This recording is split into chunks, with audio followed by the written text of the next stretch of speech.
Did you have a chance to visit Gulen schools in Turkey? We did. Very nice. Very impressed. And what are the first impressions about those schools? Clean, well organized, well run, well disciplined, and well staffed. Like you say that the world peace has two components. One of them is education. The second one is communication. And what are the things that make Fethullah Gulen's education system work better?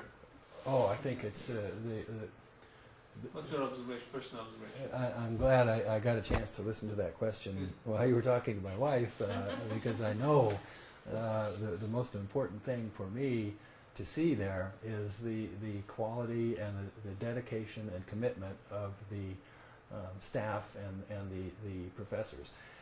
I think we heard at one point, maybe it wasn't any of our business, that some of the teachers don't make very much more than what it costs to go to one of the schools. And so they have to be committed. They have to be willing to, sacrifice their private time to work, put in the extra hours that it takes for an educator to be a good educator. And I believe also someone made the point of saying that the teachers there set themselves up as good role models. They don't indulge in tobacco or alcohol, and they're not frivolous, and they're not overly materialistic. They live the teachings themselves. Actually, rather than telling to other people, like given that in Turkish schools it is not permissible to teach like religion in public in schools. So what's your idea about that? I think that's the best way to summarize.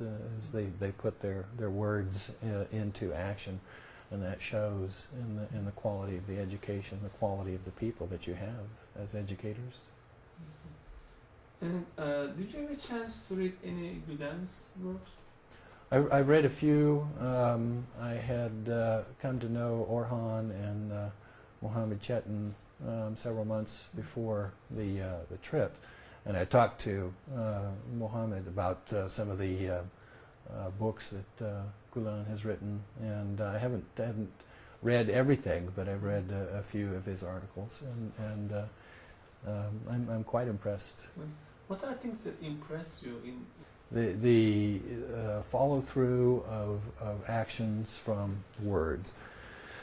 I know he was criticized, I think, in the 90s by some newspaper articles, maybe some government officials, and his response was not to come back and say, no, they're lying about this, or they're lying about that, or they don't know about this over here, His response was non-response. And I think that's, in a larger picture, that's how you deal with violence, is with non-violence. We're in the season for non-violence right now. We have Mohandas Gandhi and Martin Luther King to show us that it can have a great effect. And my only hope is that Fethullah Gulen also gets the recognition, that these great peacemakers have also. So do you see, what are similarities that you see between Fethullah Gulen and Gandhi and other peaceful heroes? Just the non-violent aspect. You don't respond to violence, or whether that be verbal violence or physical violence with violence. That's just part of the golden rule, in Christianity, is you treat others as you would like to be treated yourself. You don't react violently. That's not going to solve anything. And all Gulen's principles? I feel a great comfort whenever I'm in the company of the people that are in the community. They always have a positive energy that they put out. I don't know of any other word to express it. It's always a very good, honest, sincere feeling. And Gulen will play an important role in building peace in the world. Well, not specifically his, although I think his ideas are wonderful, but education in general. We need to educate a lot of people, and I don't mean that just in the type of learning that we gain from our educational institutions. This trip to Turkey was very educational. Anytime you can take people and show them, you know, not just tell them or read to them, show them that they're not alone in the world, and that other people have the same ideals that we do, then they're educated, their ignorance is removed. So how does education help world peace, according to your opinion? Well, in that perspective, you know, from the perspective of an informal education, you know, I don't want to hurt anyone in Turkey. I don't want to hurt anyone anywhere. But when I can go there and I can relate to these people as my brothers and sisters on the planet Earth, then war is just not an option. Violence is not an option.